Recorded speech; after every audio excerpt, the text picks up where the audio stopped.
High viewers, இன்னைக்கான வீடியோவில் என்ன நடக்கலாம்னு சொல்லிட்டு பார்க்கலாம். வீடியோக்குள்ளே போகிறதுக்கு முன்னாடி நம்ம சேனலில் லைக் அண்ட் சப்ஸ்கிரைப் பண்ணிவிட்டு கொஞ்சம் சப்போர்ட் பண்ணுங்கள். வாங்க இப்போ வீடியோக்குள்ளே போகலாம். கார்த்தி மாரியை காப்பாற்றி கூட்டிகிட்டு வந்துடுறாங்க. மாரியோட பிளட்டை ரேவதிக்கு ஏற்றிடுறாங்க. ரேவதிக்கு நல்லபடியாக ஆப்ரேஷனும் முடிஞ்சிருது. அப்போது டாக்டர் கார்த்தி கிட்ட சொல்கிறாங்க, நான் உங்ககிட்ட தனியாக பேசணும் அப்படின்னு சொல்லிட்டு கார்த்தி மட்டும் தனியாக கூட்டிகிட்டு போகிறாங்க. அங்கே போனால் கார்த்தி கிட்ட சொல்கிறாங்க, உங்கள் ஒய்ஃபுக்கு நான் தேவையான ட்ரீட்மெண்ட் எல்லாத்தையுமே கொடுத்துட்டேன். ஆனால் அவங்க இன்னும் மயக்கத்தில் தான் இருக்காங்க.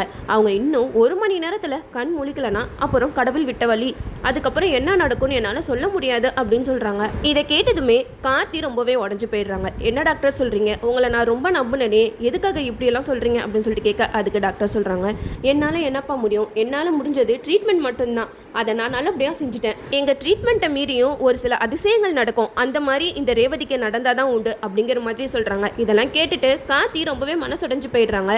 வெளியில் எல்லாருமே ரொம்ப பதட்டத்தோடு இருக்காங்க. என்னது இது, இவ்வளோ பேர் இருக்கோம், இவ்வளோ பேர்கிட்ட சொல்ல முடியாத ஒன்று கார்த்தி மட்டும் கூட்டிகிட்டு போய் சொல்கிறாங்கன்னா அப்போ ஏதாவது டேஞ்சராக இருக்குமா அப்படிங்கிற மாதிரிலாம் யோசிக்கிறாங்க.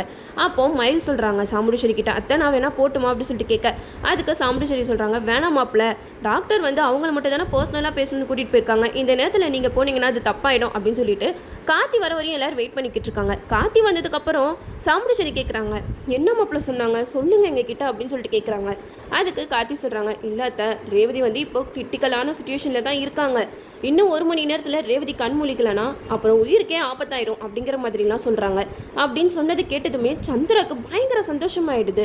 அப்போ எல்லாருமே கடவுளை கும்பிடுறதுக்காக கோயிலுக்கு போகிறாங்க. மாறி சொல்கிறாங்க, நீங்கள் எதுக்குமே கவலைப்படாதீங்க, நான் அம்மனுக்கு பூஜை செய்ய போகிறேன், அந்த பூஜையில் கண்டிப்பாக ரேவதி கண் முழிச்சிருவாங்க அப்படின்னு சொல்கிறாங்க. அப்போது சாமுண்டீஸ்வரி, என்னால் முடிஞ்சது என்னமோ அதை நான் பண்ணுறதுக்காக போகிறேன் அப்படின்னு சொல்லிட்டு ஆளாளுக்கு ஒரு பக்கம் கடவுளை வேண்டி போகிறாங்க.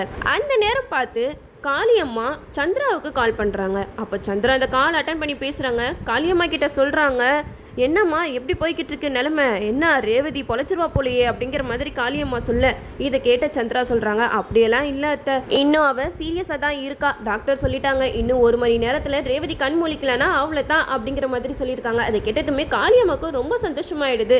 சாமுண்டீஸ்வரி இப்போ கஷ்டப்படுறதை பார்க்கும்போது எப்படி இருக்குது தெரியுமா அப்படிங்கிற மாதிரி சொல்ல, அதுக்கு சந்திரா சொல்கிறாங்க, ஆனால் ரேவதியை பொழைக்க வைக்கிறதுக்காக அங்கங்கே பூஜைகள்லாம் ஏற்பாடு பண்ணுறாங்க. அது மட்டும் இல்லாமல் அந்த மாரியை பாட்டு பாட வேற வைக்க போகிறாங்களாம். அதெல்லாம் நடந்துருச்சுன்னா ஒருவேளை ரேவதி கண் முழிச்சிட்டா என்னத்தை பண்ணுறது அப்படின்னு சொல்லிட்டு சந்திரா காளியம்மா கிட்ட சொல்கிறாங்க. இதெல்லாம் கேட்ட காளியம்மா சொல்கிறாங்க, நீ எதுக்கும் கவலைப்படாத மருமகளே, நான் பார்த்துக்கிறேன், அந்த மாதிரி எப்படி பாட்டு பாடுறான்னு நானும் பார்த்துக்கிறேன் அப்படிங்கிற மாதிரி சொல்கிறாங்க. எல்லாருமே கோயிலுக்கு போயிடுறாங்க.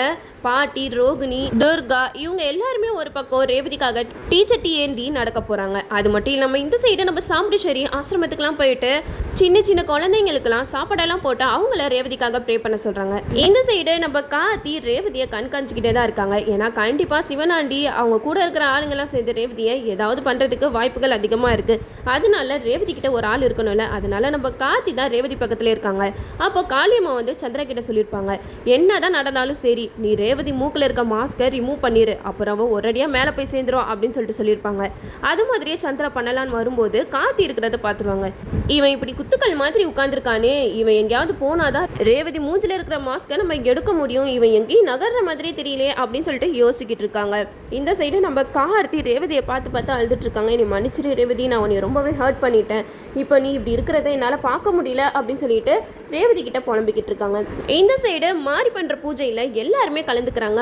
மாறி ரேவதிக்காக பூஜையெல்லாம் பண்ணி பாட்டெல்லாம் பாடுறாங்க. சூப்பராக இருந்துச்சுன்னே சொல்லலாம். எல்லா பக்தருமே ஒன்று கூடிடுறாங்க. இந்த பொண்ணுக்கு ஏதோ சக்தி இருக்கு போலப்பா, அதனால தான் இந்த அளவுக்கு பாட்டு பாடுறா அப்படின்னு சொல்லிட்டு மாறியவே எல்லாரும் பார்த்துக்கிட்டு இருக்காங்க. இதெல்லாம் பார்த்து சந்திரா வந்து, சே நம்ம எது நடக்கக்கூடாதுன்னு நினச்சோமோ அதே நடந்துருச்சு, இந்த மாறி பாட்டு பாடிட்டாலே அப்படின்னு சொல்லிட்டு வைத்தறிச்சல நின்று பார்த்துக்கிட்டு இருக்காங்க. இந்த சைடு மாறி பாட்டெல்லாம் பாடி முடிச்சுட்டு சொல்கிறாங்க, கண்டிப்பாக ரேவதி கண் முழிச்சிருவா, எல்லாரும் ஹாஸ்பிட்டலில் போய் பாருங்க அப்படிங்கிற மாதிரி சொல்ல எல்லாருமே ஹாஸ்பிட்டலில் போய் பார்க்குறாங்க. அதே மாதிரியே ரேவதி கண் முழிச்சிருப்பாங்க. அப்போது மாறி வந்து உண்மையாக சாதாரண பொண்ணே கிடையாது, அவள் ஏதோ அம்மன் அருளால் வந்து பொண்ணு, அதனால தான் ரேவதி உயிரை காப்பாற்றிருக்கா அப்படின்னு சொல்லிட்டு எல்லாருமே பேசிக்கிட்டு இருப்பாங்க. இதில் என்ன ஒரு விஷயம்னா, நம்மளுக்கு ஆரம்பத்திலே தெரியும் மாறி வந்து மங்களகரமாக இருக்காங்க, அவங்கள பார்த்தாலே நம்மளுக்கு தெரிஞ்சுது, சரி இவங்க மூலமாக அம்மனை இறக்கியிருக்காங்க அப்படின்னு சொல்லிட்டு. அதே மாதிரி தான் இப்போது நடந்திருக்கு. ரேவதி உயிர் பொழைச்சிருவாங்க.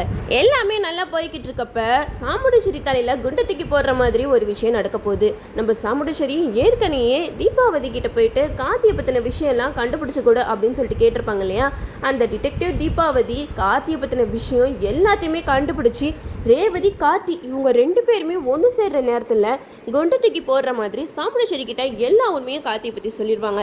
கார்த்தி சாதாரண ஆளே கிடையாது. அவன் சென்னையில் பெரிய கோடீஸ்வரன். அவனுக்கு பல கம்பெனிகள் இருக்குது. இது உனக்கு தெரியுமா சாமுண்டேஸ்வரி? அவனை பற்றி நீ கேள்விப்பட்டது எல்லாமே உண்மைதான். இவ்வளோ நாளாக நீ அந்த விஷயத்தை கேள்விப்பட்டு எப்படி நீ அசால்ட்டாக இருந்த? ஆனால் அவன் எந்த தப்பும் செய்யலை.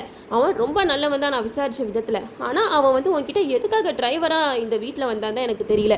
நீ நினச்ச மாதிரி ராஜா ரகுபதி ஐயா அவரோட பேரை வேற யாரும் இல்லை. உங்கள் வீட்டில் வேலை செய்கிற அந்த டிரைவர் ராஜா தான் அப்படிங்கிற உண்மையை அந்த தீபாவதி பொட்டு வச்சிருவாங்க. கண்டிப்பாக ரேவதி கார்த்திக் 2 பேரும் ஒருத்தர் புரிஞ்சு சேர்ற நேரத்தில் நம்ம சாமுண்டேஸ்வரி கார்த்தியை வீட்டை விட்டு துரத்திடுவாங்க. ஆனால் கார்த்தி இந்த வீட்டுக்கு எவ்வளோ நல்லதெல்லாம் பண்ணியிருக்காங்க. அதெல்லாம் கொஞ்சம் கூட யோசிக்காமல் சாமுண்டேஸ்வரி இப்படி பண்ணவே கூடாது.